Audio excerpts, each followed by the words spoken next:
Oh, hello, and welcome to Al Dente Rigamortis. I'm Review Cultist. I'm Mikey, the E stands for evil. And I'm the gamer in yellow. And we're here to discuss those internet stories, most creepy and most pasta, and be critically silly doing it. And tonight we have pumpkin boats. So, as of it's the Halloween season. It's October, so I figured we should do a kind of I should look through the category of Halloween under creepypasta.fandom and see if they have any like good like pumpkin things and stuff. So I found like pumpkin boats. All right, cool.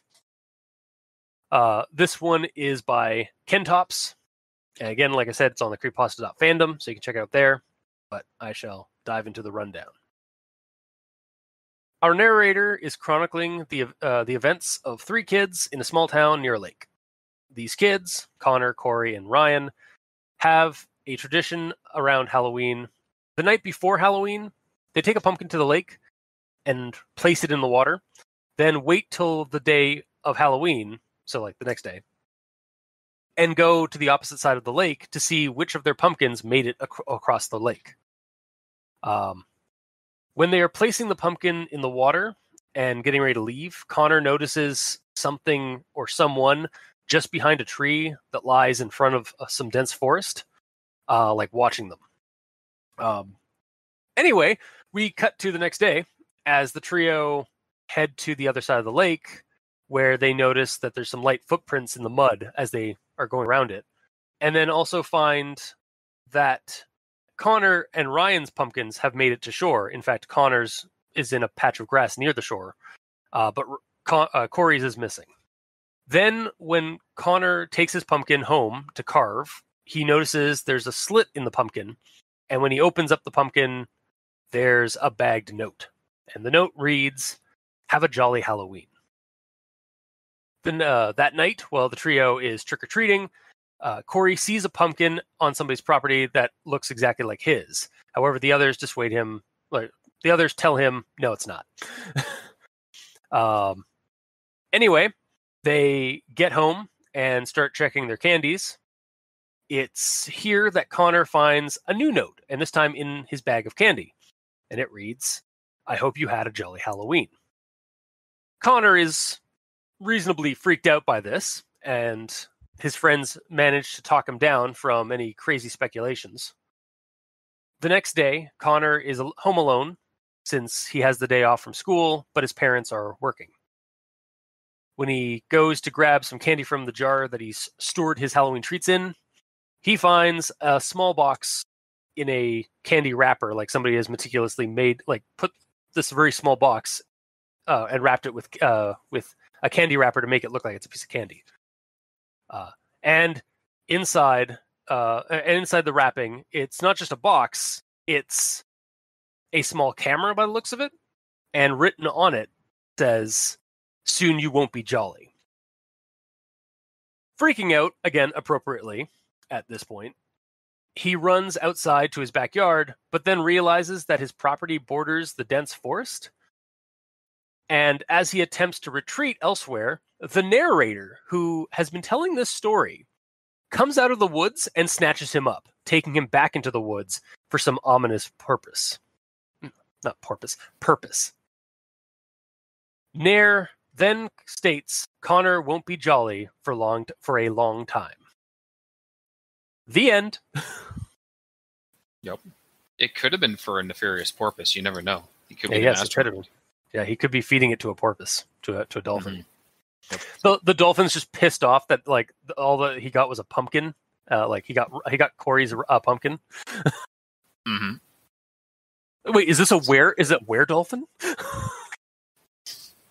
I don't know. We don't know where it is. Yeah. Haha, I see what you did there. Did you? Okay, cool. It took me a second, but I got there. All right. Anyway, we should move on to everyone tolerates the Graham Inquisitions.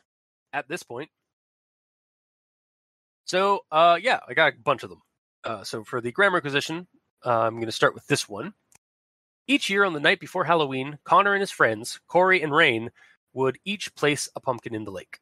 So this is just a quick fix, but I'm pretty sure it's Ryan, not Rain, based on the rest of the story. Since they refer to... Yeah. It caught me off because I remember noticing, oh, that's an interesting name. Rain. And then the rest of the story was Ryan. It's oh, okay, it was just a quick typo kind of thing. It's a shame the first instance of it was a typo. Yeah. Because I did not notice it for the rest of the story. Nice. I mean, to be fair, Rain does kind of sound like a much nothing against Ryans in the world, but Rain does sound like a cooler name. Well, of course. Unless there's a fourth child named Rain.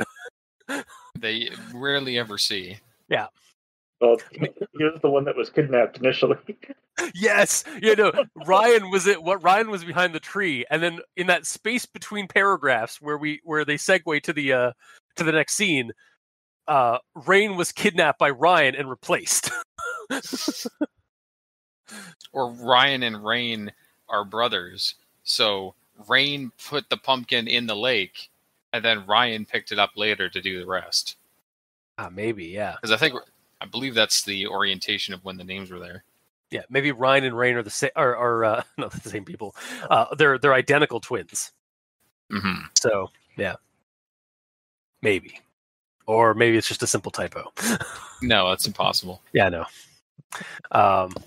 So on to my next one here.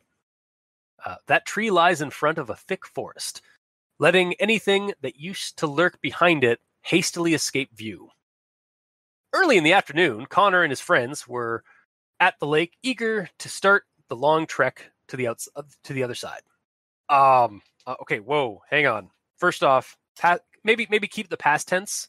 So the tree stood alone, but in front of... So I kind of rewrote reworked that first line there. So to keep the tense. That tree stood alone, but in... No, hang on. Let's reread this. That tree stood alone, but in front of a thick forest, letting anything that might be lurking behind it hastily escape unseen. For some reason, it really irked me that it says letting anything that used to lurk behind it. It kind of caught me off. It's is this present tense or past tense? The rest of the story is kind of past tense, so. Oh, or letting anything that lurked behind it? Yeah. However, it does... Oh, fuck. I know I'm looking at the original. It's it does say letting anything that used to lurk behind it. I think it's letting anything that used to lurk behind it, the used to, because it's bugging me because it's it used to. Why does it say that? Because he just thought he saw something, but he doesn't see it anymore. Maybe. Also, maybe this is one of the clues that the narrator is telling the story as a character in the story. Because he used to be lurking behind that. He used to lurk behind there, and he could hastily escape view back into the woods. It's sort of a tell, maybe. I don't know.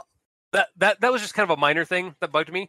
The second thing that kind of bugged me about these two lines, that the first line is the end of a paragraph. The second line is the start of a paragraph. So I really feel like we could get we need a proper segue.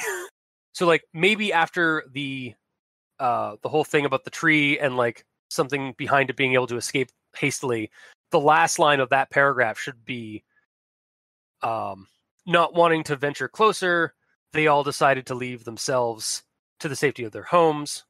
Then in the next paragraph, start it with the next day, comma, early in the afternoon. Just so it's not wait, when's this early in the afternoon? Mm-hmm. Future me is going to have... Yeah, sorry. What? There's a whole lot of rewritten there. Yeah, just a little bit. These paragraphs like don't have segues. Like they don't have any kind of transitionary like period. They just kind of we're just moving on to the next scene, and we don't really know when that scene happens. But the afternoon is the tell of when it happened, because the previous thing was on a cold October night. Yeah, so it but was then nighttime, and then early in the afternoon, as in the next day, one would assume. One would assume, but you know what assuming means on this show? Makes an ass of you and me. Oh. Yes. But yeah, no, I'm actually like, again, I'm starting to like turn yellow right now. Yes. Because I'm starting. I was really annoyed by the story with like it just abruptly like going to another scene, and I'm not having any like context as to when. Like I can surmise when it's happening, but some clarity would be nice in the story. Mm-hmm. But I will move on from that.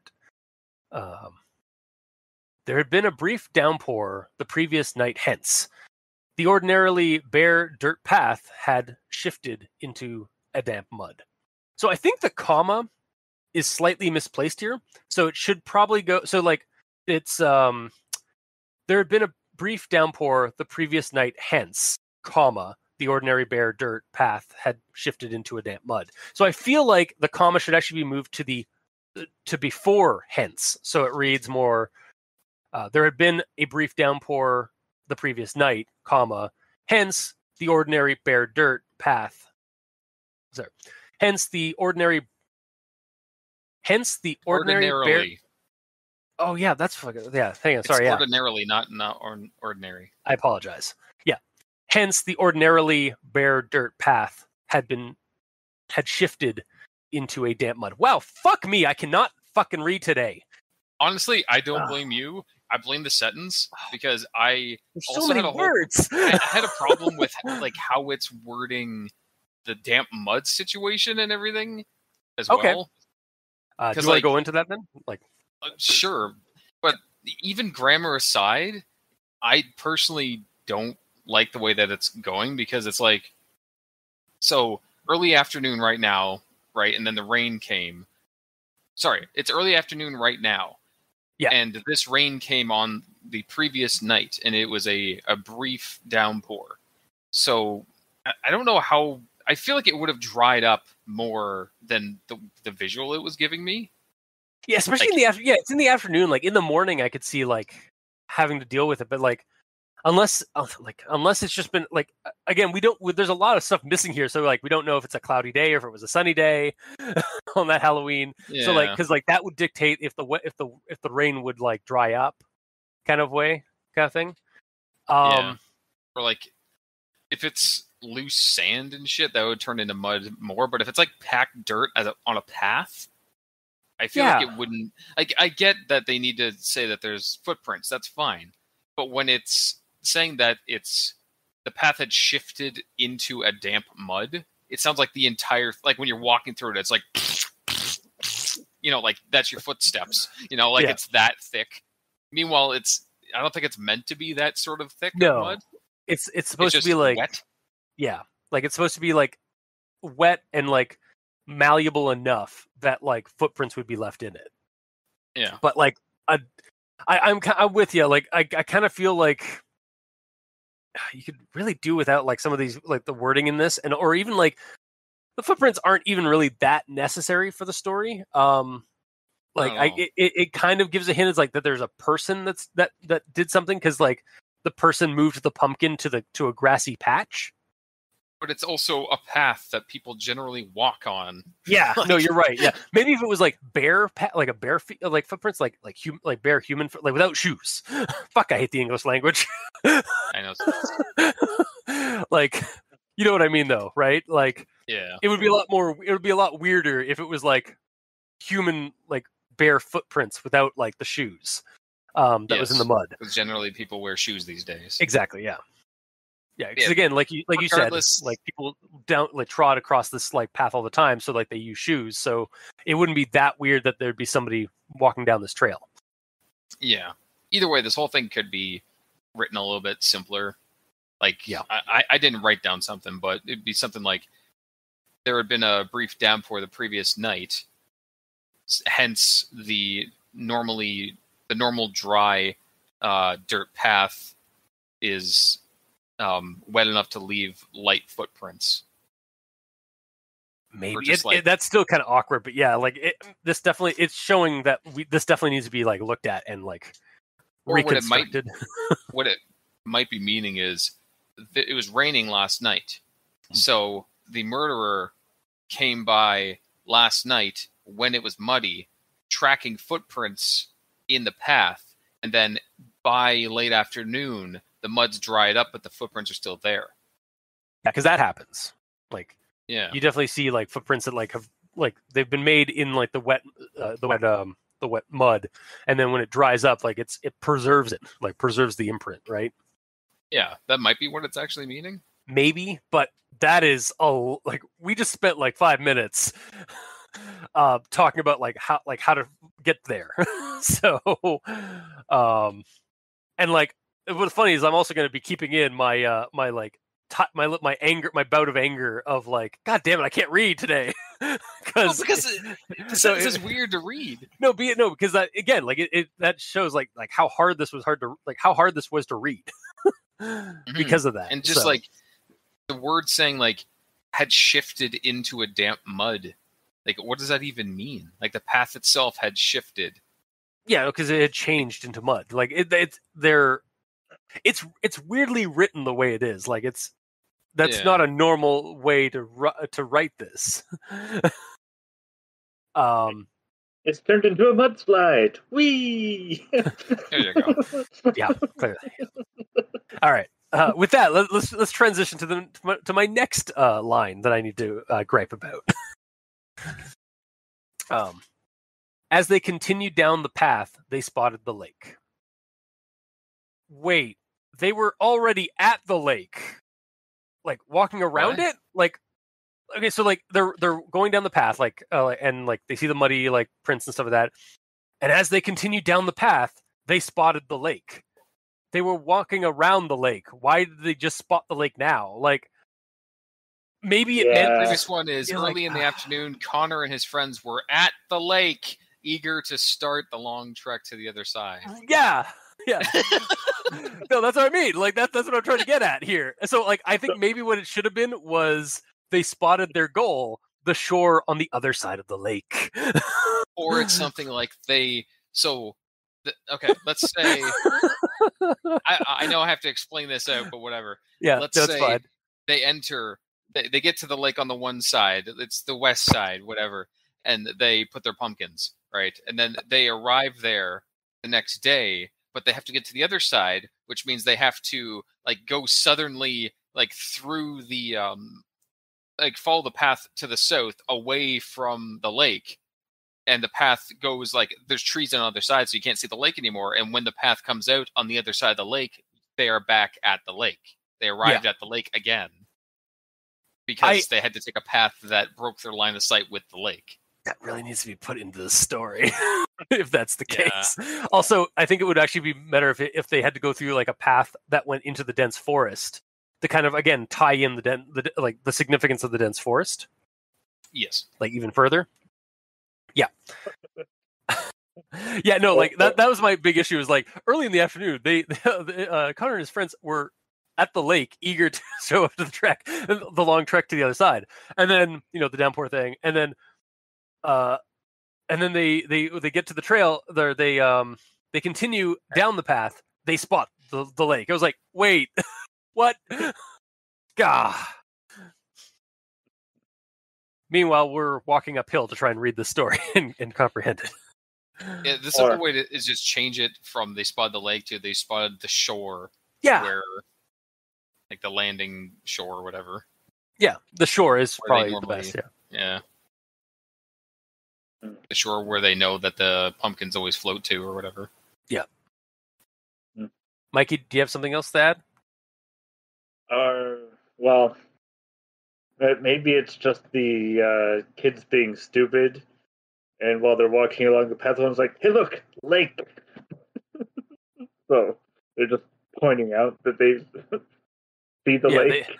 They passed a couple of trees, and suddenly they can see the lake again. It's like, hey, Ryan, lake. It's like, yeah, Corey, lake. No, but that would add character to these characters, and we that is true. Yeah. It's creepypasta we're talking about here. Hey, now.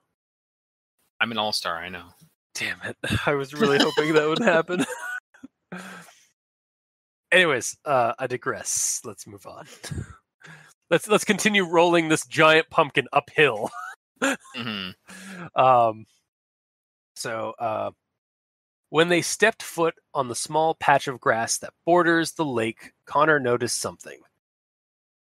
This is a nitpick of tense, but I think it should be bordered, not borders. Like when they stepped, because it even says when they stepped foot on the small patch of grass that bordered the lake. Yeah. Connor noticed something. So it's all past tense except for borders. Mm-hmm. You know what I'm noticing? You may have brought this up before. You are a stickler for tense. You're a tenseman. I am definitely a tenseman. And then Mikey is very much a front buttman. And an itman. He's an ass man. Yeah. Or a little bit. Yeah. Yep. What would be my thing that I am always... Oh, yours is definitely short sentences. Yeah, I do that. Like 100% short sentences. Yeah. Like you hate that. Yeah. But yeah, I will move on to my next one here. His pumpkin, an average-sized pumpkin, with a stem that curled and ended in a point, rested on the grass. So again, a little bit of a nitpicky thing. I would change the second use of pumpkin to gourd, maybe, just so it's not repeating the same word so soon. Like his pumpkin, an average-sized gourd, with a stem that curled, blah blah blah blah. Or his pumpkin being of average sized, or his average sized pumpkin had a curly thing on the top, and yeah, like it's just that repetition of the same word, like twice in the same sentence, kind of, I don't know, bugs me. Mm-hmm. On to my next one. Corey's pumpkin, however, was nowhere to be found. When Connor was at his house, what? that's literally the two. Like that. That's the separate. Like that's the. That's all we get for like separation and transition between scenes. Like, yeah. Segue, please. Like that would have been a good time to have some like, I don't know, like some dialogue between the characters being like, "Oh, where's my pumpkin? It's fine, whatever." Yeah, exactly. Like I'd even be fine with Corey's pumpkin, however, was nowhere to be found. Later, when Connor was at his home, blah blah blah blah blah. Like I just think that even that later would help. It would, yeah. My next one here, the pumpkin had a small slip near the top. I think it meant slit, not slip. I believe so as well. Yeah. Especially because it says split after as well. Yeah, exactly. Since it references the slit later. So, and then my next one here, a slip of paper. See, that's what I thought, but no, because it's in like the slip of paper is in a baggie inside the pumpkin. So yeah, if it was on the outside, he would just pull it out. He wouldn't have to gut it to do so. Yeah. Actually, while we're on this, one of my grammar is on this sort of area. So can I just jump in here? Go for it. So I also didn't understand what the small slip was, but it's probably slit. Also, like, just the way it's worded, it's kind of weird. It says, when Connor was at his house, he started to carve the pumpkin. However, something went wrong. The pumpkin had a small slip near the top. When Connor finished carving the top of the pumpkin, he noticed the small bag inside. So, like, I don't know what you designate as starting to carve the pumpkin. Like, would you, like, cutting the lid off, is that starting to carve it? Or would you say starting to carve the pumpkin is after it's gutted? No. You when you start carving the pumpkin, it's when you're cutting out the lid, so you can get all the guts and stuff out. Mhm. I always view that as like preparing to carve, but the actual carving is doing the design. I mean, that fair. I think it's just sort of a pedant, like it's sort of sort of a I can't remember the word for it. Sort of superfluous, I guess. Mhm. Like it's like one person's like maybe like me, and it seems like me and Mikey's like interpretation is like when you start like cutting at the pumpkin like at all, that's starting to carve the pumpkin, whereas yours is like doing the artistry work and stuff of that. Yeah, I'm thinking of it more like cutting the lid out and gutting it is akin to like preparing meat and seasoning it before you cook it. Yeah.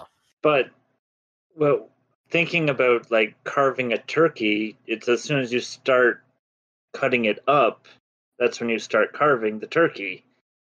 So Yeah, but wouldn't that be the same with the pumpkin? That's the turkey, though. So no, but like I think Mikey's trying to side with you right there, because like carving because when you carve a turkey, that's during like after you've prepped it and all that kind of stuff. Right? No, okay. I'm saying that when you start carving a turkey, the turkey is whole at that point, right? So when you start carving a pumpkin, it's also whole, so you're carving the top off. Except you put the top back on. Yeah, exactly. Yeah, especially with like because when you're carving a turkey, at that point the turkey has already like been like it's been like carved, like dug into, like stuffing's been added in, it's gone through the oven, it's on the dinner table, and now the person is carving the turkey at the dinner table. Like it's already been prepared and stuff like that. So it's kind of. But okay. Yeah. I guess the key is that to cut off the top, you're using a carving knife, probably. Mm-hmm. So yes. when you're using the carving really knife, unnecessary conversation. But no, it's necessary. But as soon as you start using the carving knife, are you not carving? I don't know. That is one for the great philosophers of the world, I think. The loose lid isn't necessary for. It's necessary to do the design, but it isn't a showcased thing in the final design, because you just plop the damn thing back on and you're good to go. It's just to drain the pumpkin. It's not part of the actual carving of the face. I don't know, man. I think this might be just like an example of like our different perspectives, or like our different like how we see things. Like maybe. Some of us see it like as starting. You start carving the pumpkin when you start cutting the lid out, whereas you start carving the pumpkin when you start cutting out the face, sort of thing. Yeah. Like after all the prep work's been done, that's when you start carving a pumpkin. Either way, because of my strange view of the word carve in regards to pumpkin, it sounded like he was saying when he's at his house, he started to carve the pumpkin, which made me immediately think it's already been gutted and he's just doing the face. And then at that point, he finds the slip and stuff inside. Yes, he would have found that beforehand. Either way, yeah. So the way I rewrote for you, it, yeah. Okay, sorry. Yeah, the way I rewrote it is just Connor started preparing the pumpkin for carving, noticing a slit near the top, like someone had stabbed into it already. After cutting the top off and starting to gut it, he found a small bag inside. A small bag inside the pumpkin guts. Yeah, there we go. Boom, done. It just kind of explains it a little bit better. Yeah. It's sort of the weird slip thing. It describes the slip more. And for idiots like me, it's hold your hand through which part of the carving progress. That's a little hard on yourself. Like, that's fine. I think like the clarity is useful. I think this story is a good example of like unique clarity in certain things. Like this story does not have proper clarity in various segments of it. Mm-hmm. And this may be an example of that. Yes. But we should move on. Yes. Before the comments become, I like the episode where they talk about the specifics of carving a pumpkin for a long time. That was only like 5-10 minutes. It's fine. Yeah. So yeah, moving on to the next thing here. That was all from one fucking sentence too. Yeah. Connor decided aloud that it might have been in there before he even bought the pumpkin. I think this part needed, like, Connor then decided aloud. ... Like, as he gets the pumpkin, as he like is looking at the slip and stuff like that. That's it. That's all I got for that little. It's just a little nitpick. It's like I think it should use it then. And why? Well, I thought you would have gone for the double aloud. So, because Connor thought aloud, and then the next part is Connor decided aloud. Yeah, that was, I think, what was bugging me was like, yeah, the first sentence uses aloud, and so like I used it then to kind of like maybe mitigate that in my mind, but also why is he just speaking aloud? Nobody to hear, no one to hear him. No, he thought aloud. He thought so loudly you could hear it. Okay. So honestly, the first thought aloud is unnecessary because it's already there in quotes, as if he's saying it out loud. Like that's already a given. Yeah. So then after that, you can follow that. Like if it just went, Connor was visibly perplexed by the note. Why did someone put this in my pumpkin? Period. Connor decided aloud that it must have been there. Blah blah blah blah blah. Bam. Yeah, that's all you need. Sorry. Yeah, that's a perfect fix. Mm-hmm. Or considering they just did some dialogue, continue with more dialogue instead of paraphrasing dialogue immediately after doing dialogue. Yeah. Yeah. All right. I'll move on. Connor liked that idea, and this is that's all. That's the sentence, and it's when his friend is trying to dissuade him from like, oh no, don't worry about it. It's all like it's all the things that you've been thinking about like the last 2 days. Like it's all got to be a coincidence or something like that. It's like, and Connor really liked that idea, and it was like such a like, I swear I'm becoming yellow. Like I'm starting to wear like don like ninja outfit over my hood because like.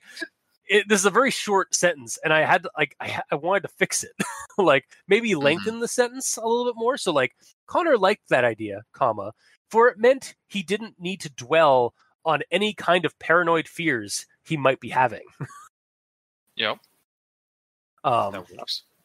Again, just a little bit more clarity on things like that are just kind of getting skimmed in this story. Yeah. That's so short, it reminded me of a Telltale game. Connor will remember this. yeah, exactly. Yeah. Nice. Connor liked this. That's actually from somebody liked this or somebody disliked this. That's from like Fallout 4. Like the world disliked this. Also, before you continue on, yes.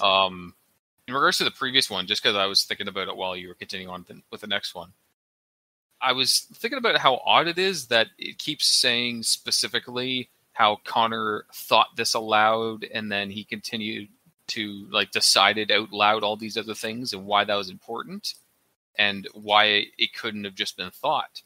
And it can't be thought because this is all stuff that the murderer heard through the recordings. So that's why it's never just internal thoughts of him, because it has to be stuff that he actually heard. Yeah, that he's overheard because he's being stalked. Like Connor is being stalked by this person. Yeah, but we don't know that until the very end. But I've got some notes on that at the end in my actual thoughts and stuff. Yeah, we're still in my grammar position. God damn it. Yeah, right. I should probably shut up. No, it's cool. It's done. Yeah, I'm almost done. He put his candy away. Sorry, he put his candy away and said goodbye to his friends. I think you want his candy away, not is. Just missing at the H there.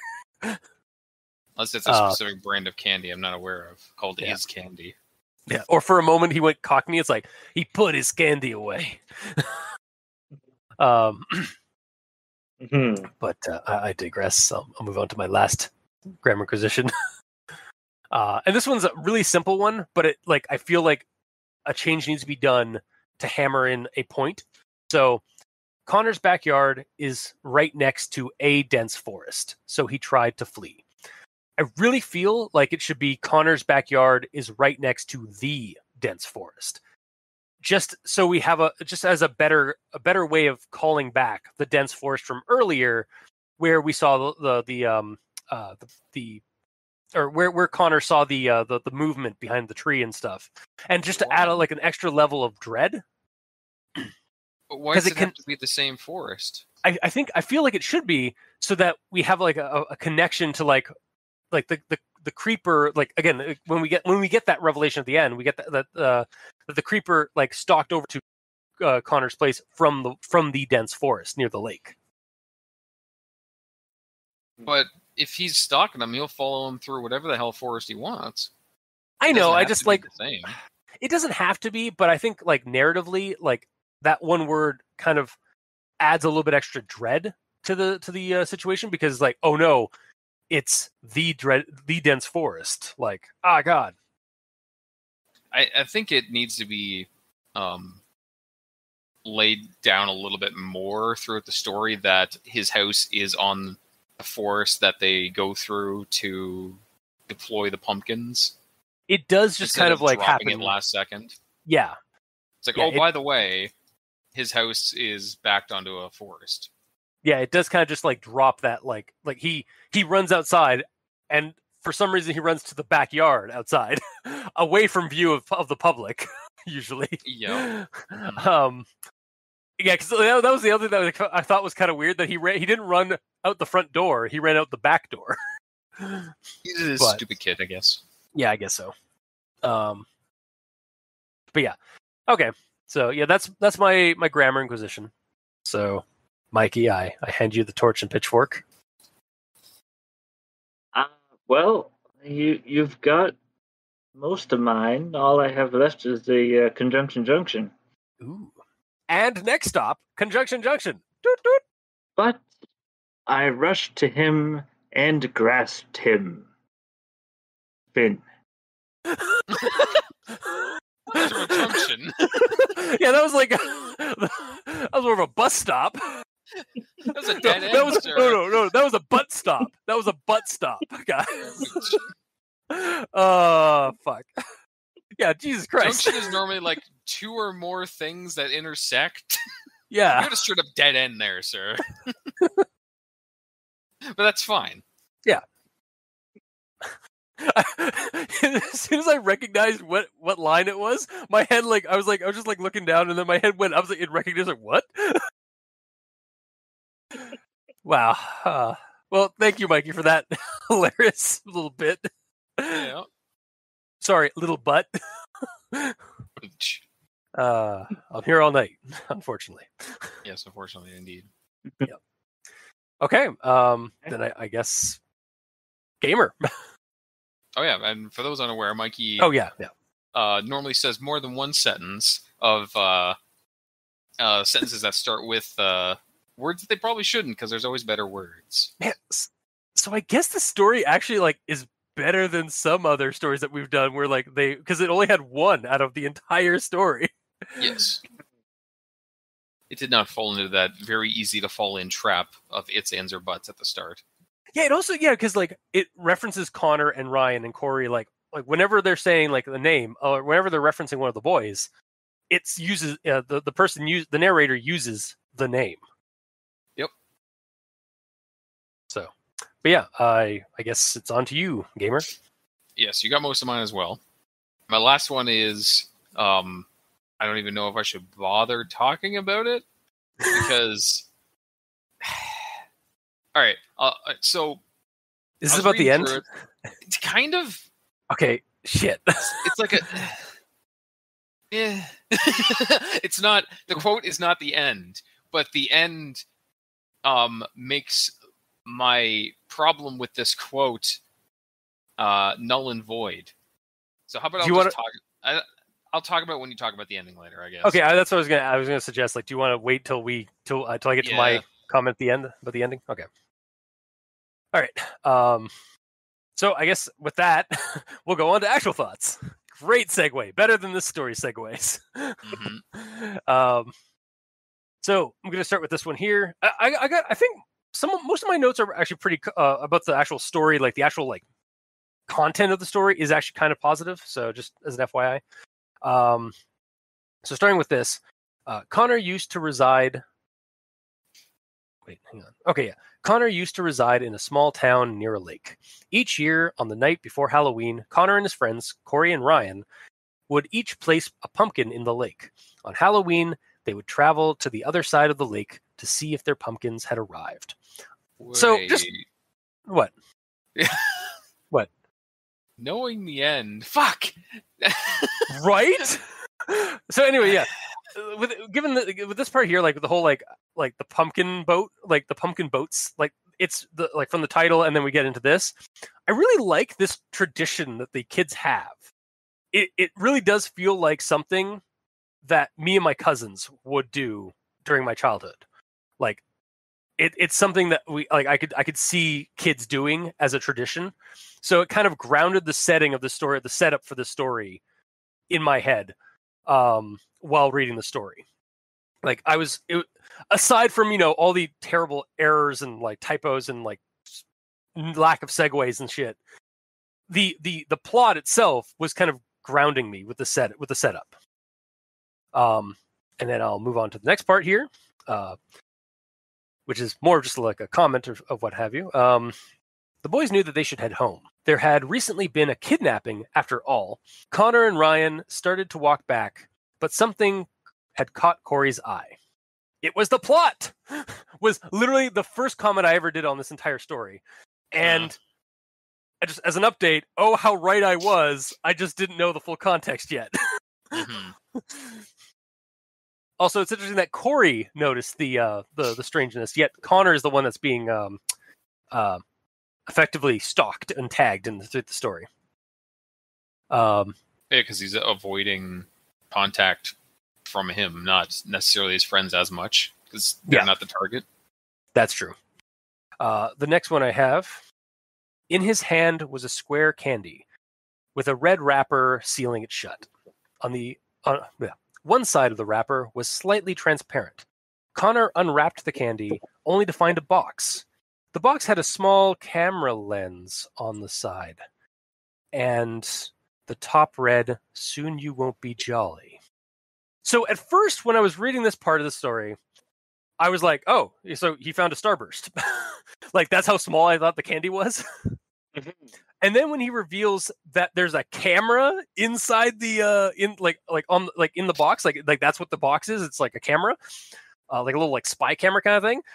That's when I got a slight chill at the back of my mind as I started wondering, oh God, how did this get in there? Like, did the person like simply slip it into his candy like during his candy count and stuff like that, and he just missed it during his candy count?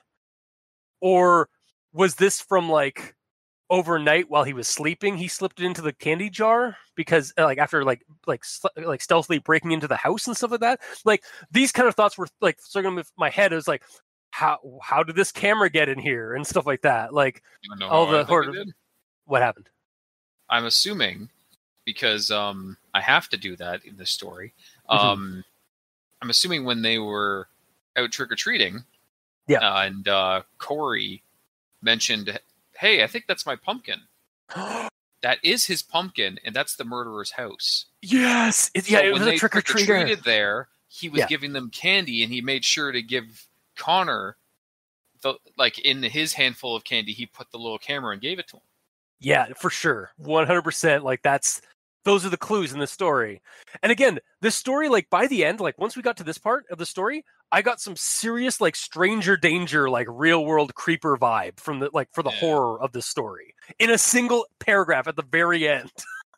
Like, everything, like, started, like, coming together and boiling to this point. And then we get to the last section of the story where it's, where Connor runs outside, notices that he has, like, oh, right, the dense forest behind my house. I should go the other way. But I rushed to him and grasped him. The boy's struggling stopped after some time, and I was easily able to drag him into the forest. He won't be jolly for a long time. Oh God. Whoa. literally my reaction at the very end of the story. And I'm just like, okay, did not see that coming. This was we to make all... sure to not. We have to not fuck with Nair, man.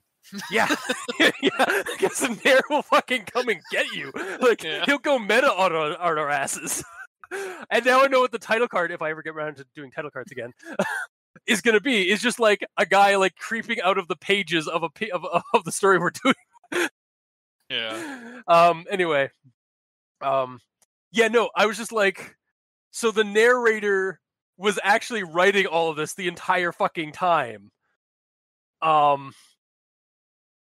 So nothing we've talked about, like grammar inquisition and stuff like that, it's all been in dialogue. Wow. Oh, Well, also, no, he could be writing this down, but it's through the mind of an insane kidnapper. Yeah. Hence why, and that brings us back to the grammar part I didn't bring up because it didn't really make sense. Yeah. This is the first time where I was like, okay, Corey stopped the others and pointed out that he thought that was his pumpkin, that he released it into the water on the previous night. Connor and Ryan both informed him that the pumpkin just looked similar and was not in fact his.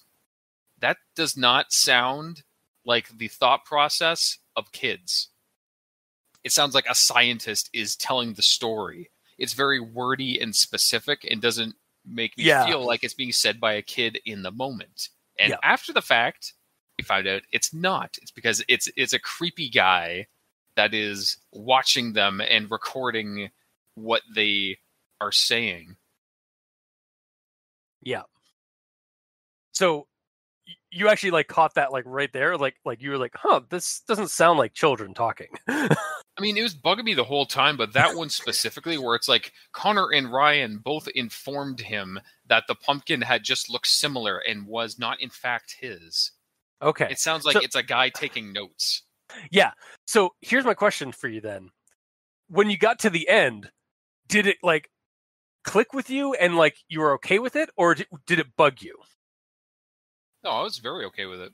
Okay, good. And when you went back to read the start of it, a couple of your notes ago, the fucking second word, Connor used to reside. Fuck! Holy shit! He lives in my basement now. Holy shit! Yes! Holy fuck! Like, that just clicked to me. Like, fuck! I just got chills again, all over again. Shit! That's why when you read that, I was like, wait, knowing the end, and then I just stopped talking and let you continue with your thoughts. Oh fuck! Yeah, because I honestly like as the story went, I was like, okay, this is kind of like weird the way this is written, like the same kind of thing that I think you also had, and I was like, all right, this gotta be fixed, like what the hell's this going on, and like, all right, so then like, but it all kind of makes sense when you get to the very end. It's like the sum of its parts, like, or it's like the journey like needs the end to like make it worthwhile. Yeah, because like fuck, because then you realize like, wait, Connor used to live in the town. Wait, the bear, like the bare footprints in the mud, and like why was the pumpkin on a patch of grass, or why was Connor's on a patch of grass, and why was Ryan because he picked it out and set it there to like stab it with the knife to put the note in it. Yeah, and then why was Corey's missing, so that we could get that part at the end where they're trick or treating. The Corey sees his pumpkin, and then that's likely the property of the killer or the kidnapper. And he's probably like, again, he was jotting notes, like taking notes down for this story.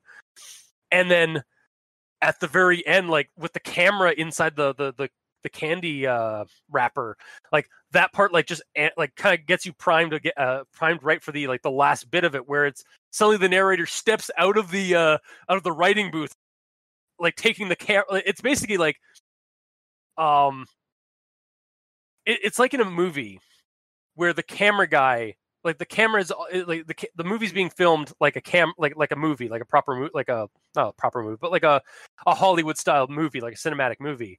And then it just suddenly the camera just suddenly like gets taken off the tripod, and now it's a first person perspective as the cameraman is the killer. Yeah, pretty much. Oh my god, I fucking love it. Why?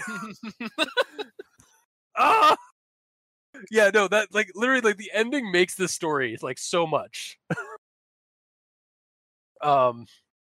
It for me anyway, like the twist at the end was like mwah, chef's kiss. But yeah, that's my actual thoughts. Honestly, is the reveal at the end was just like, oh my god, did not see that coming. So Mikey, these stands for evil. Okay. All right, time to shit on everything. No, I'm kidding. So, my first actual thought is about the pumpkin boat. And trying to visualize them going from one side of the lake to the other doesn't make sense to me. It would make more sense if it was like a river. Or they explained that they put it at the mouth of the river so that the pumpkins would float to the other side. Or because like how would they know specifically that it would go across the lake and land here? Yeah. I think this might be an issue again. Another issue with the story is that we don't know the full size of the lake, because I was picturing either a very small lake or like a large pond is what they were doing. So yeah, I think it would have to be like a small lake, like maybe at the very least like a kilometer or so across, because like that would give it the time, like give it a like sort of like the running water, like the tide inside of it. Because like ponds generally don't have, or ponds are generally still water, like they don't have like a current to them, whereas lakes tend to have a current. So yeah, I think that's the one thing that might be missing in the story, or like clarity on like the water body, like, and not even like we don't need to go full scientific unless that wants to be a clue as to like this guy is like the guy who's narrating the story. But yeah. My next actual thought is I was thinking about racing pumpkins. So I Googled it and I found the Great Pumpkin Boat Race. Yep. the people in giant like hollowed out pumpkins, and they're using like oars to try and use them. Yep. Like makeshift boats. Really? Yeah, no, legit. Like when you type in pumpkin boat in Google, the first images you get is a guy in a hollowed out large pumpkin with a canoe paddle. Googling now.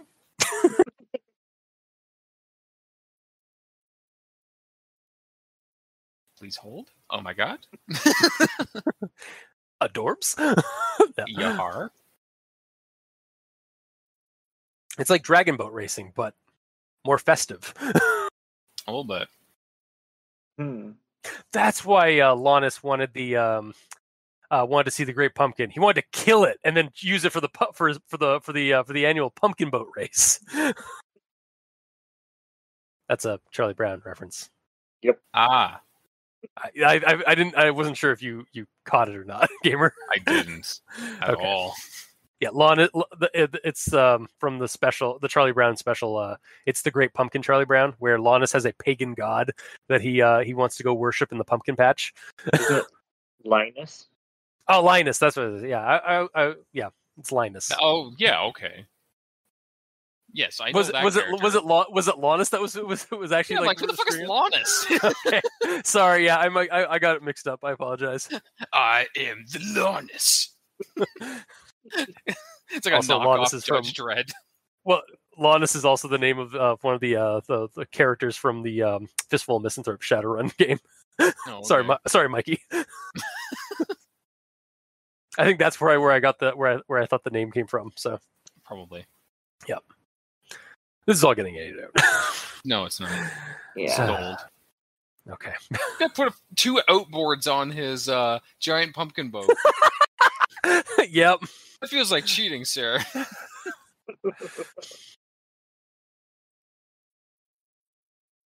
Please continue. I have to close this tab.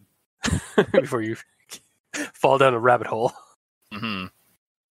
Before I I take this recording on the road and go buy a giant pumpkin right now. I mean, there are tons of farm festivals right now. Anyways, let's move on. You're not helping. No. Mikey, continue, please. Arts Save and us from ourselves. Arts and crabs? Crafts. Oh, okay. Please, Making save us from shit. ourselves.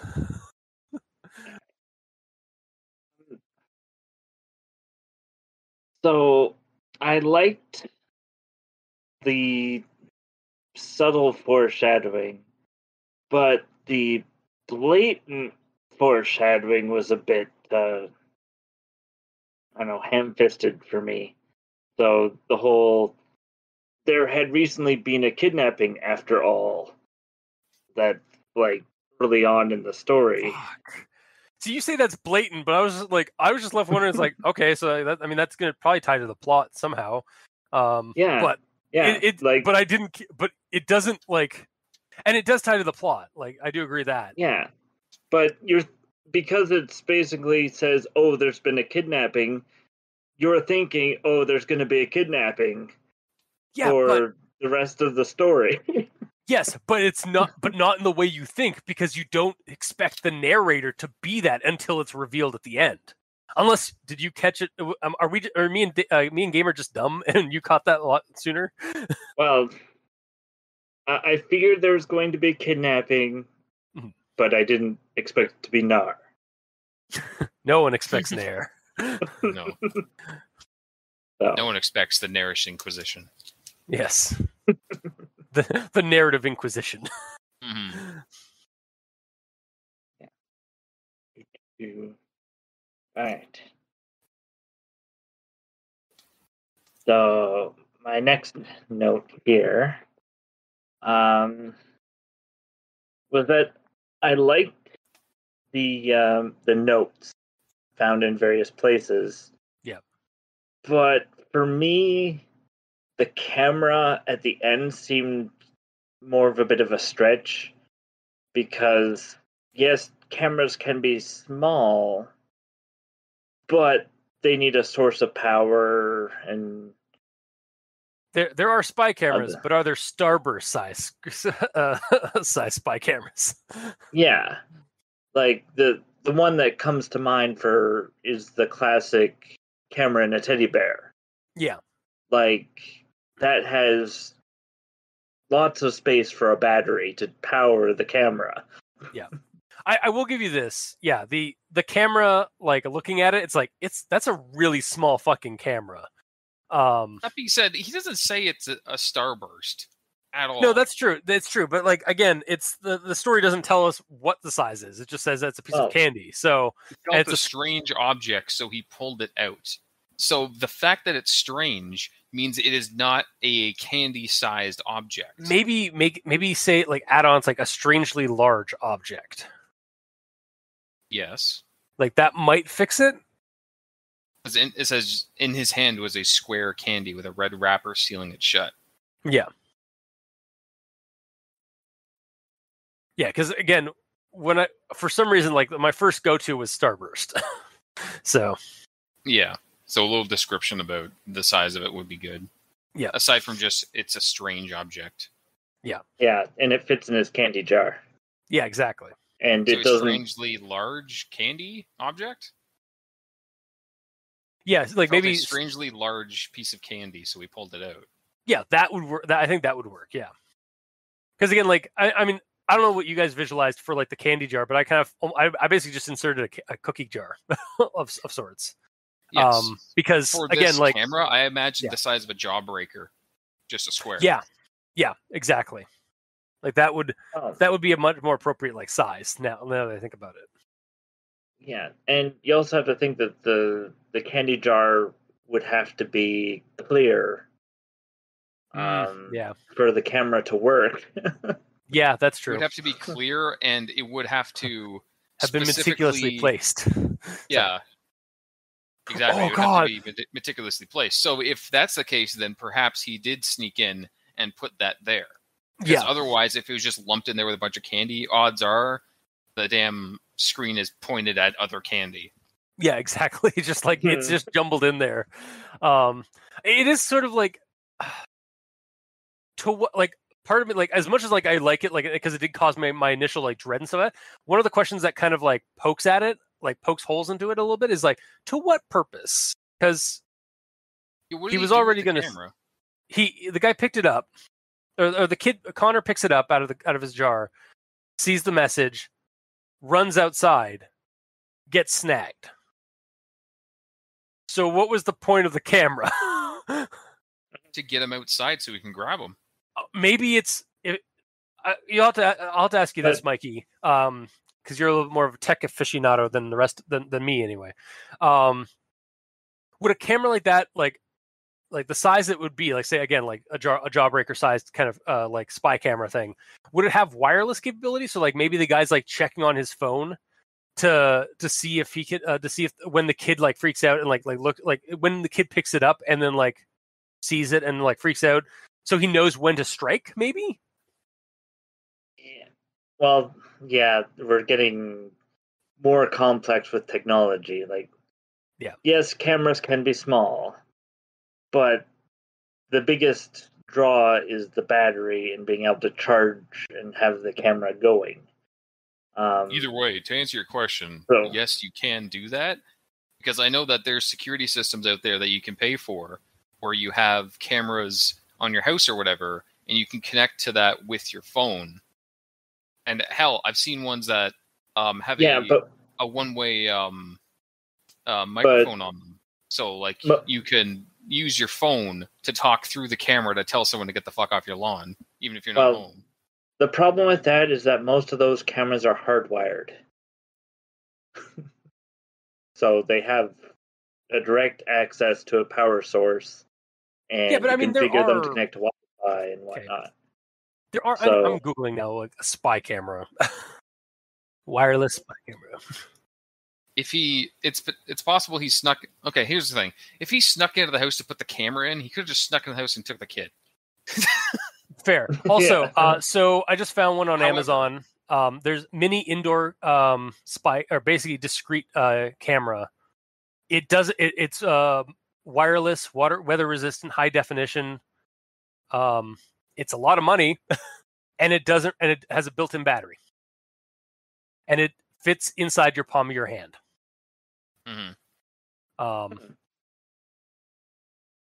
Yeah, it takes would last with long-lasting battery life. Outdoor runs for up to 2 years on 2 AA lithium batteries. That seems like bullshit. Yeah, it's called Blink Outdoor. It probably only captures movement. Yes, motion detection, which would be probably what the guy's looking for, because it will turn on when the kid like goes by it or like picks it up and starts like fiddling with the wrapper and stuff. Yeah, but I mean, yeah. So it is theoretically a plan that he snuck in quietly, put the camera in, left. Yeah, and then he's using the camera to scare the kid. Because if he grabbed the kid inside the house, he would be screaming, making noise, waking his parents up. Exactly. But if he scares him and runs him outside, he's already outside. He's halfway ready to go to take him. Yeah. He doesn't have to worry about the parents or nothing. Just grab him and go. Yeah, so and if he is a viable plan of his, so that's not as dumb as I first thought. Yeah, it's actually surprisingly. Again, this guy's kind of like a nutso. He's going to have because there's been kidnapping. That's true. There's a precedence here. Yeah, so he's done this before. He's stolen one child. He'll steal again. Yep. So yeah. Also, the story was posted in 2018, but I'm pretty sure, like we have again like GoPros and stuff like that exist. Like well in like to a decade ago. Yeah. So I'm sure there's In regards to this camera situation, the problem is we do not know the size of the camera. No, that is true. We do not. Mm-hmm. It could be a huge camera that barely fits in the opening of the cookie jar. That's like uses multiple candy wrappers to cover it, like almost like a wrapping paper. Yeah. So that's the real problem. Yeah, because we can't really nail down whether or not it's possible to do without knowing the size. Yeah, we need a few more specifics in the story to give us the a proper image. for this. Hmm. We don't know how much of a glutton this kid is. Like, maybe this jar is like a freaking garbage can. Yeah, that's fair. I mean, to be fair, like when I was a kid, like with trick or treating and stuff like that, like I had like a pillowcase of Yes. candy, and I just kept that in. I just kept that in like my closet. Also, at your house, Cultist, your folks have that huge glass jar that's full of matches. That's from, true. like, Yeah, they had all their the match place. collection. Yeah, It was a very small opening on the top, I believe. Yeah. But still, it could potentially be a massive jar. it was Probably large enough isn't, that you could but- fit a. Yeah, it was large enough that you could fit. I think your hand in, or Yeah. like your arm, like part of your arm in to get to things. But yeah, it is a very. It does like kind of bottle like it's a bottleneck. So Yes. Yeah. so. Oh, I mean, that was a good point to bring up, Mikey. Honestly, like, because Yep. like it got us talking about like how, the logistics of this. Mhm. Okay. So, my next actual thought here is the next day, Connor had no school, but his parents had to work, so he was alone. And my thought process is why? Like, if it's potentially common knowledge that there's been kidnappings, why isn't there a babysitter? Why isn't he at a friend's place? Like, Yeah. Maybe the Derpland. kidnappings have always No, been okay. in like in parks, not straight yeah. up from the house. Again, there's specifics we don't know about this world. Yeah. Maybe his parents told it like told him to keep the doors locked in the house and stuff like that. And like they figured he'd be safe if he stayed inside. Yep, don't run outside. Mhm. In the I mean, that's blank generally what. Yeah, like we are gathering that this is probably from this like the more recent like couple of years. So, I know. I mean, I know a lot of people like who are parents who are a lot more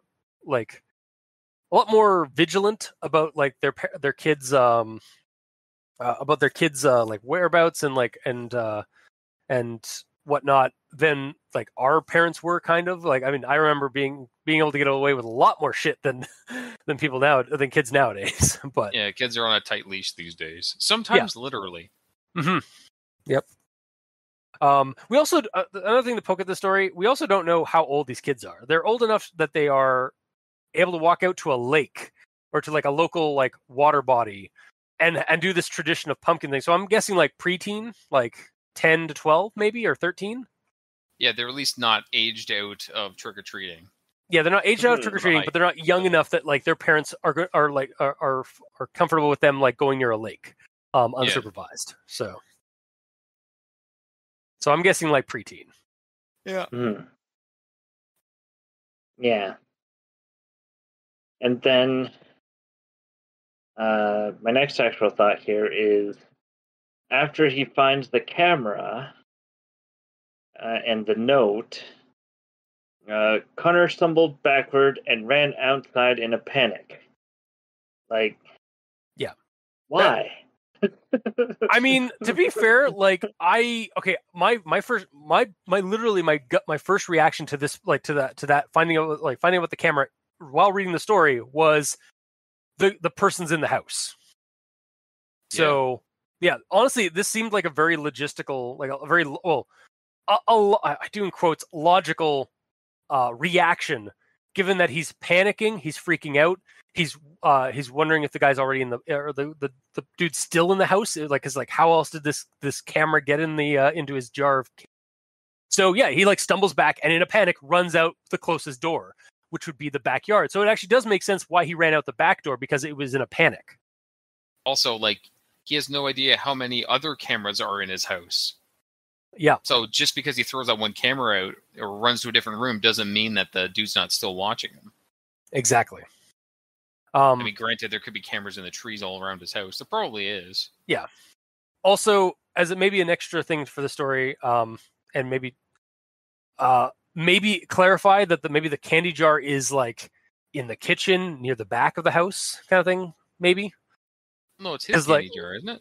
Yeah, but I mean, like sometimes like parents make their kids like keep their candy jar out, so that, or like keep it like somewhere where other food is, sort of situation. Like I know my niece is like all my niece's treats and stuff like that are kept either in her mom's room or in the kitchen. So Well, then the kids might be younger than what you're assuming. Then maybe I feel like if you're like 12 or so, like you want to keep that shit in your room. Yeah.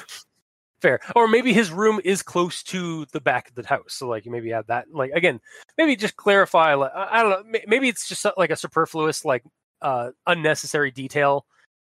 Because we get the gist of what happens is that he stumbles out and out the nearest door, which happens to be the back door. And that's the fatal flaw. Mm-hmm. So maybe we're just overthinking it a little bit in this case. That's what we do. Yeah. Yeah. So, onwards. Mm-hmm. Basically, in order to sort of fix the running outside, I edited how I would make it potentially better. Okay. So, say if the protagonist of this, which is Connor. Yeah. What if his mom and dad have split, and the note is actually his dad sending him messages? Fuck. We're adding more. So you're adding more depth to the lore of this story. Mm-hmm. This is a legal battle. Oh, this is a parental legal battle going on here. But that doesn't explain. That doesn't anymore. Yeah, well, yeah. It was like maybe it's like if I can't have him, then no one can. But that also doesn't negate like, or maybe the reason why they split up is because it doesn't negate. The problem with that is it doesn't negate the previous missing child. Well, maybe the father had multiple kids with multiple ladies. Damn. That poor bastard. Maybe. Yeah. I mean, it would need some work to get there. But it could add more depth. Yes. To the story. Yeah. It kind of messes with the hey, that's my pumpkin over there while they're trick or treating. Because if it was his dad's house, he would clearly know who his dad was. Unless he doesn't know his dad's back in town. No, but when you go trick or treat, oh, okay, what are you dressed as? The guy's wearing a mask. Okay. Oh yeah, maybe. Do you not wear masks when you bring candy out? I don't put candy out. Fuck them kids. Wow, rude. Sorry.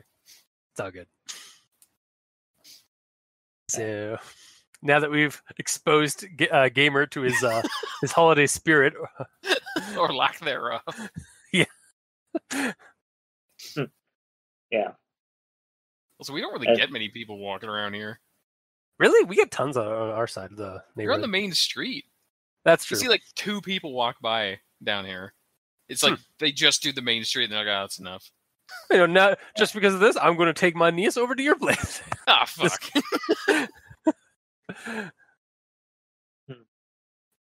Sorry, Mikey, continue. All right. And my final actual thought here was that I liked the ending, how it switches to the stalker. So good. Even though the kidnapping comment earlier sort of made me go, oh, there's going to be kidnapping, but then, oh, that's a different way to do it. Right? You know what it kind of gave me? It gave me the same kind of vibe from Blazing Saddles, where the whole movie, like, it's like cinematic, and then they just like leave the studio and they start crossing across the studios. Like it's that kind of like almost like a meta thing going on here. Mm-hmm. And you know what's kind of funny about this? I recall, it's been a couple of years, but I recall the first story we ever had with you on the show, Mikey, was Picture This, which was a story that was kind of similar because it was a story where like about this killer, and he was like, picture this, and like going on like statistics about like murders and stuff in America and such. And like going and adding all these like, and I remember us like bashing like all, or like kind of getting annoyed at all the errors and all the things that need to be like fixed in the story and stuff like that. And then it's revealed at the end of the story that the writer is actually, or the killer is actually writing this to find people, to find his victims in the comments who will critique his story. It's basically an artist like picking his targets as the critics of his work. Which made it kind of real from the sounds of it. It was like, yeah, I remember us like kind of like, I haven't checked out that episode in a long time. Like, should we not remember post this episode? No, we're gonna post this episode. Fuck it, YOLO. Remember that, kids?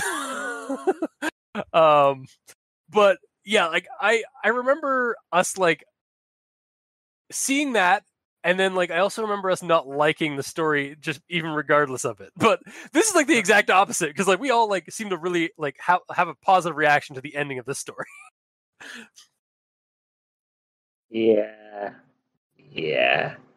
Well, it was also very different. Like, yeah, it Picture is. This had every sentence starting with "Picture This." Yeah, something along those lines. Yeah. Also, it was.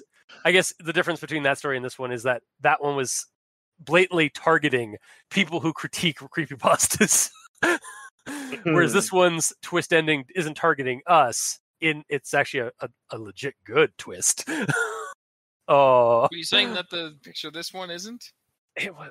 I remember. That sounds really interesting. Oh, maybe if you guys ever do Al Dente Reloaded again, you guys can, do so that. anyways, next yeah, that's so. Next, so is that it there, Mikey? Yep. Okay. Well, gamer, it's your up. Okay. My first note is just before I even started reading, in regards to I didn't know what to expect with the title like Pumpkin Boats. Yeah. Like, maybe this will be a Disney-esque story about mice fashioning some pumpkins into boats to like escape a flood or something. Who knows? No. No. Then talked about that one, and my only other one is basically just in regards to the ending. How I like the twist of the narrator being revealed to be the killer in the end, and I suppose that explains why the entire story is worded weirdly and does not sound like it's from a kid's mind, because it isn't. Nope. It was all from the kind of what I already mentioned as well. So that's about it. Mm-hmm. No, I mean, I think we got a lot of our opinions out on this one, like through the other stuff. So, so yeah, we'll move on to final thoughts then. Hang on. Okay. I like the twist ending.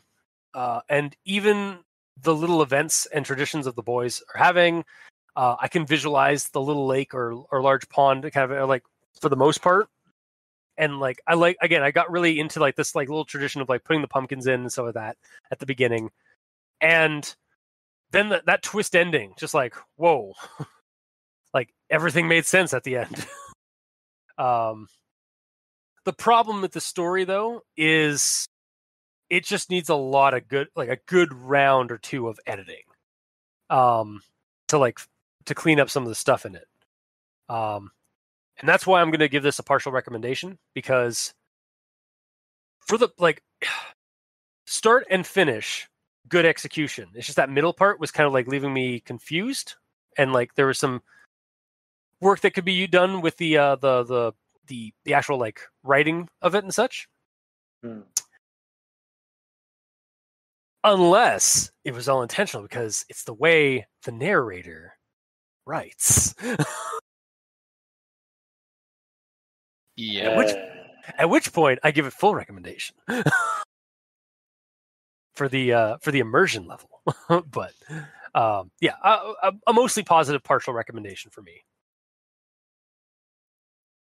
So, Mikey, the stands for evil. Alright, so I'm going over my notes here. I didn't like the mentioning of a kidnapping because, honestly, like I said before, it sort of got you thinking kidnapping from that point onward. So any sort of creepiness I could have gotten from the prints in the mud or the thing off in the tree line, like all that just sort of went away because it was basically explained, oh, it's a kidnapping. So I lost the awe and mystery of potentially being a monster. Nothing says it still couldn't be a monster. Bigfoot showed up and took a kid, but they never found him. They never never saw it. They don't know anything about it. They just know the kid's gone. They don't properly describe those footsteps. Sorry. Yeah, all they can say is that it's a kidnapping. Who knows who did it? They don't properly mention what footprints or what the size of those footprints are in the mud. Even if they were normal-sized footprints, if it's a freaking alien foot that just happens to fit into a human shoe, then they can leave footprints. Yeah. Okay, for some reason, I was picturing it being like a shoeless footprint. For some reason, but that might have just been my mind kind of fabricating a shotgun. I believe so. Also, Mikey, I have to stop you right now. You just don't want that first preliminary like kidnapping mention in there, so that it fits your narrative. That's the boy's father who's been divorced from his mom. So it ties all that like that thread that theory all up in a nice bow. Oh yeah, I guess that's true, isn't it? Yeah. We know the truth. I see you. You're seen, sir. I know. I'm kidding, though. Yeah. So continuing on, I also didn't like the camera because we don't know how big or small or really more detail on the camera would be nice. Or we don't even really need a camera because it already has a note. Yeah, it could just be another note. Like he thinks the piece of candy, and he like there's a little like rolled up piece of paper in the candy itself that he picks up, and it's just like you won't be so jolly. I think if it wasn't a camera though, if it was just the paper, I don't know if he would freak out as much. Like because that's of the true. Camera, there could be cameras anywhere. Oh God, he's looking at me. He's in the house. I have to get out of here. Yeah, the camera being there does add an element of like immediate danger in like a skeevy way, because like why is this fucking camera in my candy bowl? So, or it could have been something like he just woke up from a nap and he went into his candy to get some candy, and for some reason there's like a Polaroid in there. And it's a picture of him sleeping 5 minutes ago. That's what it needs. No, that's what it should have been. It should have been a Polaroid, and they pulls it out, sees that like it's like a picture of him from the window or like him from inside the house. Inside the house. Yeah. And then on the back written the 100%. Then that would remove the unnecessary technology kerfuffle that we're running into.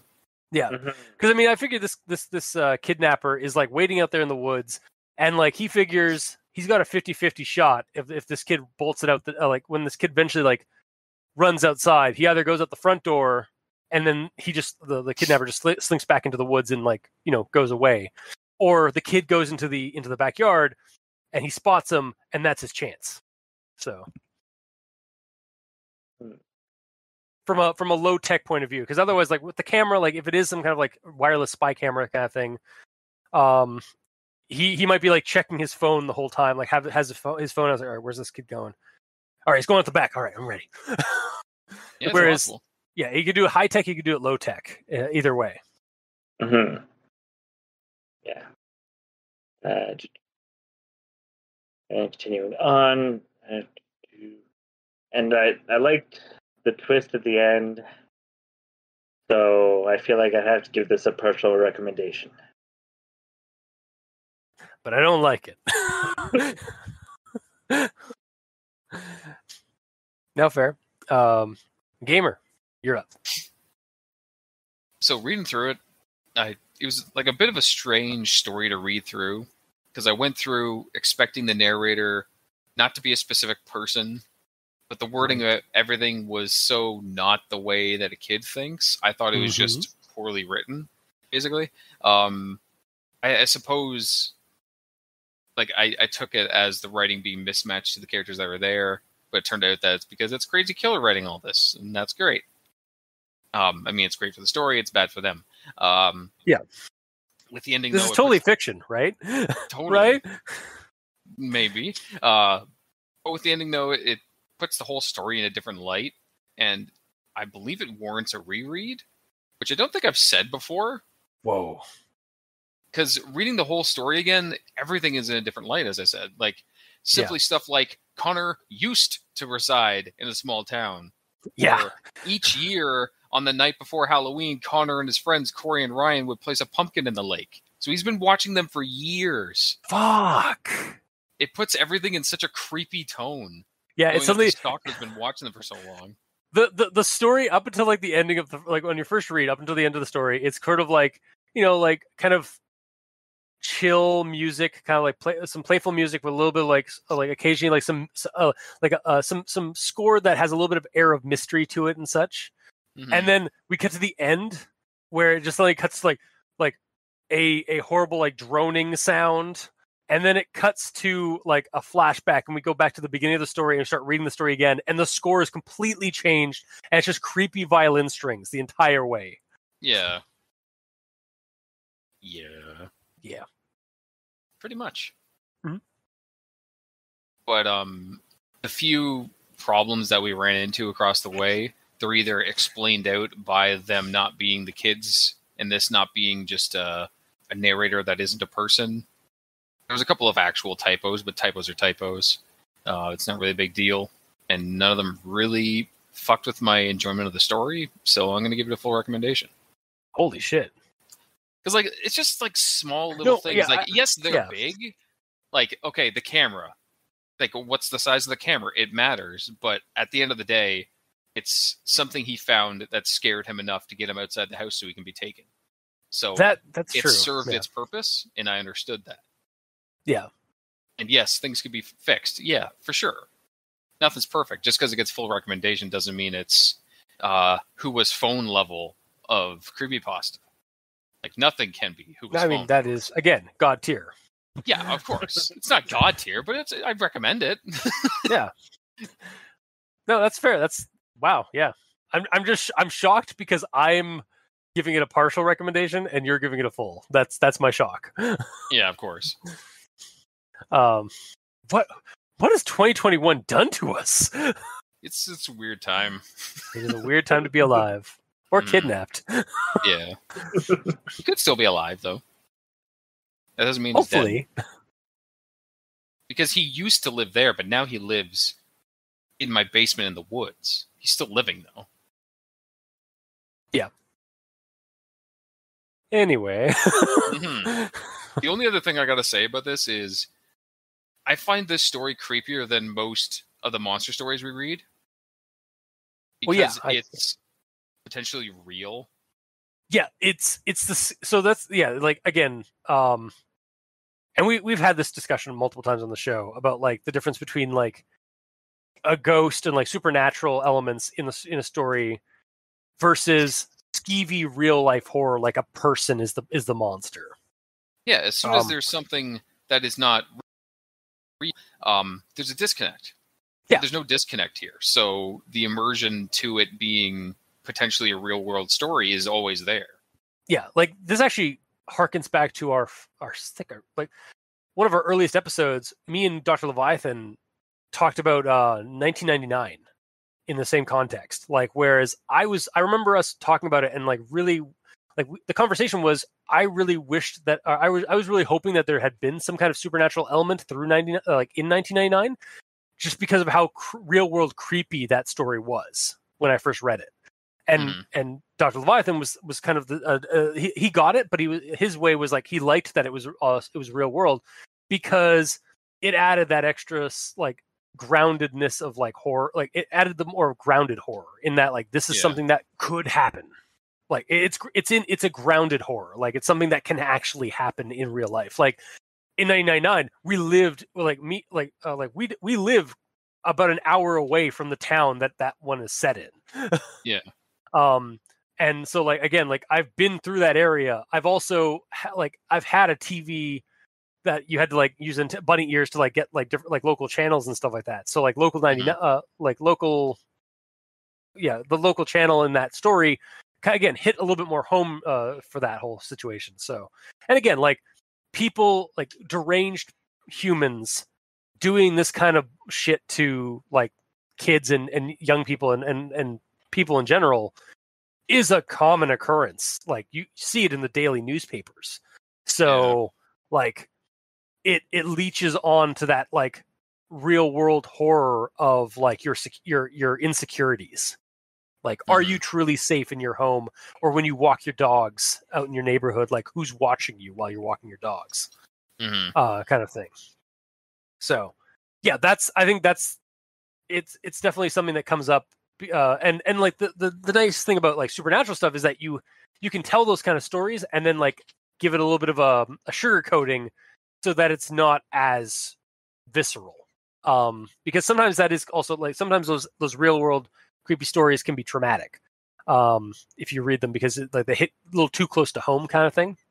Yeah. So flavoring it with like a monster, then whatever. Exactly. No one's going to be offended by a monster.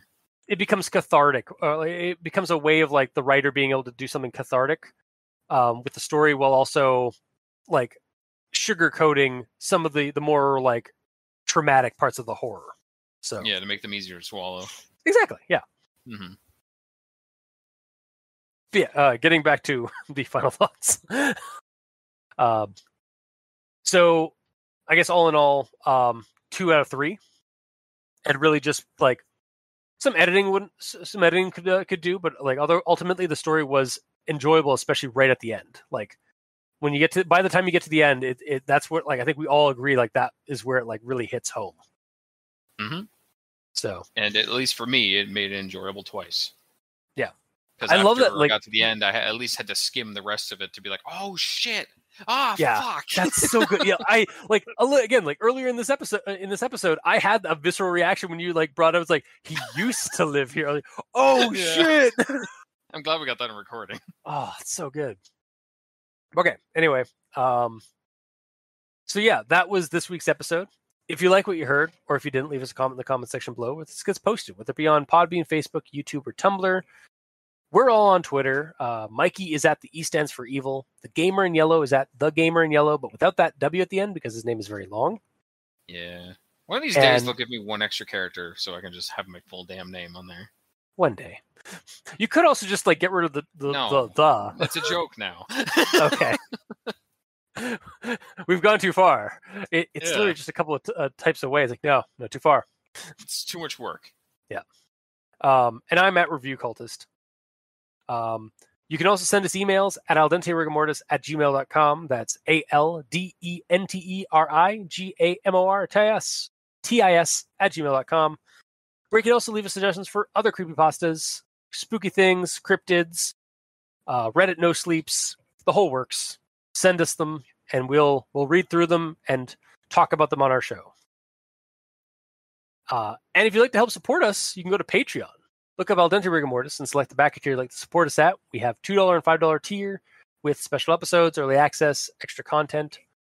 For our patrons that are helping support the show, thank you guys immensely. As always, we say this every time, but we really do mean it.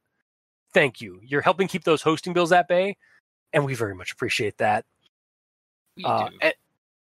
And to our listeners and the authors of these stories, thank you immensely, because without your listenership, it'd be rather quiet out there in the void that we'd be screaming into. So, and without your stories that you write and post online and share with the internet as a whole, thank you, because we really wouldn't have much to talk about.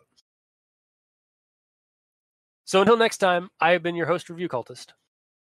I'm Mikey. The E stands for evil. And I'm the Gamer in Yellow. And this has been Al Dente Rigor Mortis. Have a jolly Halloween.